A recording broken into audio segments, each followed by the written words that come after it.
Shabbat Shalom à tout le monde, Parashat Kitetse.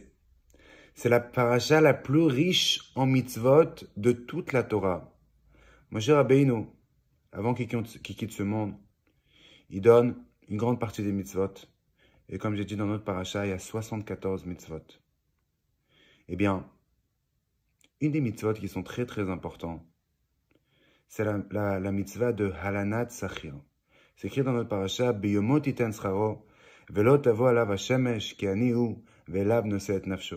En d'autres mots, si tu as un employé et il travaille pour toi, que ce soit un babysitter, que ce soit il travaille pour toi quelques heures dans la journée, que ce soit il travaille pour toi et tu dois le payer à la fin du mois ou à la fin du projet, quand tu l'as promis, eh bien, tu dois lui donner l'argent. Et si tu l'as promis de lui donner le jour même, lo tavo alav hashemesh. Tu n'as pas le droit de faire attendre que le soleil se couche si tu ne l'as pas encore donné l'argent. Et à la fin du mois, la même chose. Si tu l'as promis que tu allais donner à la fin du mois, tu dois lui donner cet argent. Tu n'as pas le droit de faire attendre. Et la paracha répète ça 2 fois. Et même dans Parashat Kedoshim, encore une fois, elle répète la paracha. On voit que, les commentaires ils rapportent que quelqu'un qui ne paye pas en son temps, il transgresse 5 lavines. 5 transgressions de la Torah. Eh bien, la question, elle est, les commentaires ils demandent durant des centaines d'années, comment c'est possible que Akadosh Baruch Hu, qu'on sait très bien que Magid Varav Liakov, Rukav Mishtav Israël, tout ce que Dieu il nous demande de faire, lui aussi il accomplit. Il nous demande de mettre les téphilines, lui aussi il met les téphilines, etc., etc. Eh bien là, on voit qu'il transgresse complètement sur une mitzvah qu'il nous a demandé d'accomplir. Nous, il nous dit, si on va faire ce qu'on doit faire, alors à ce moment-là, Akadosh Baruch Hu, eh bien il va nous payer. Et là, qu'est-ce qu'on voit? On voit qu'on vit dans un monde. On voit, il y a plein de tzaddik viralo, il y a des gens, des tzaddikim, des gens qui se comportent bien, et ils subissent dans ce monde. Alors comment Dieu peut nous faire attendre pour nous payer?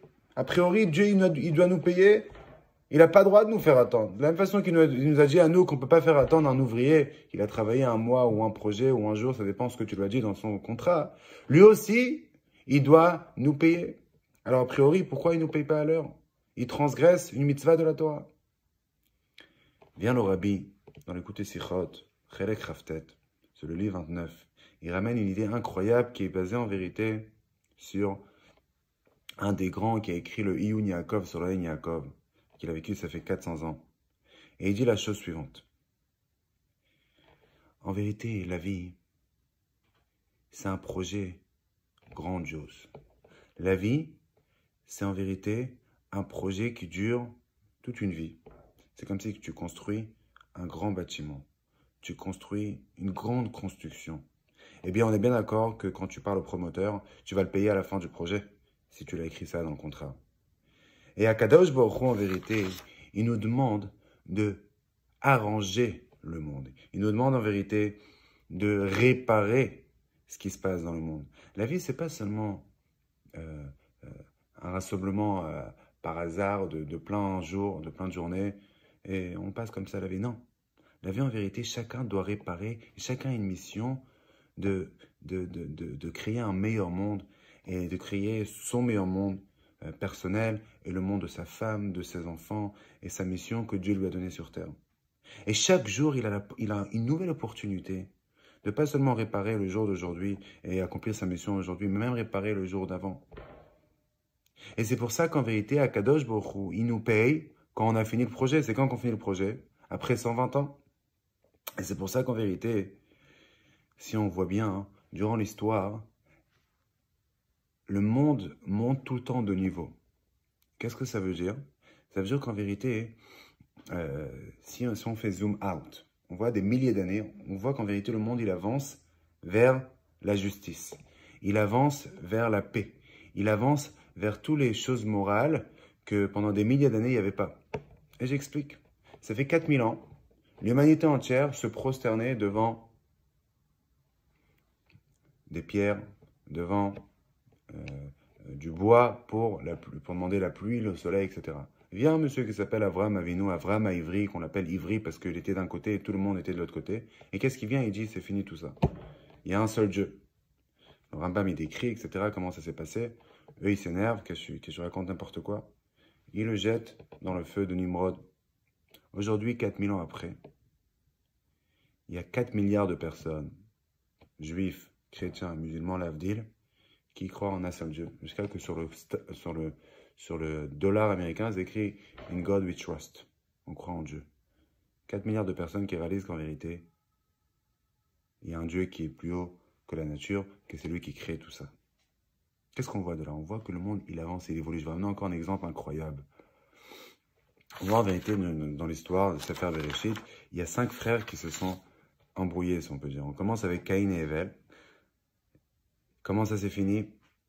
En meurtre. Caïn, il a tué Evel parce qu'il était jaloux de son frère. Après, Yitzhak et Ishmaël, ils se sont quittés. Ishmaël, il est parti chez sa mère. Et Yitzhak, il a continué avec Abraham. On voit Yaakov et Esav. Qu'est-ce qui s'est passé à la fin? Après 34 ans qu'Yaakov a dû se sauver, Chutz al-Aret, en dehors d'Israël, il est revenu et s'écrit Vaïnashko, ils se sont enlacés, mais après ils se sont séparés. Après on voit Yosef et Echav, Yosef et ses frères, que c'est vrai qu'au début, ils ont dû se quitter encore une fois tout le temps à cause de la jalousie. Mais après, Yosef et Echav, Yosef les a nourris jusqu'à la fin de leur vie, etc. Ça veut dire que pas seulement qu'ils se sont connectés après, ils se sont séparés, mais ils sont restés ensemble jusqu'à la fin de leur vie. Ménaché et Ephraim. Ménaché, Ephraim, c'est 2 frères. Et qu'est-ce qu'on voit? On voit qu'en vérité, il n'y avait pas de jalousie.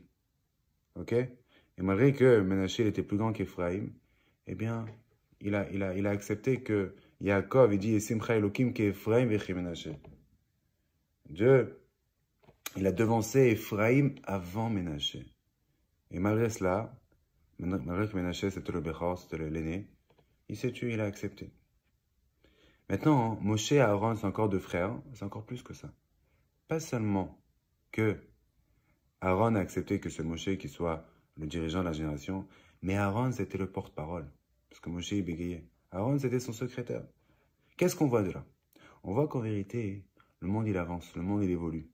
Alors c'est vrai que Dieu a créé la jalousie dans l'humain, mais le monde il se répare tout le temps. Et nous, c'est à notre tour de réparer en vérité ce qu'on est censé réparer.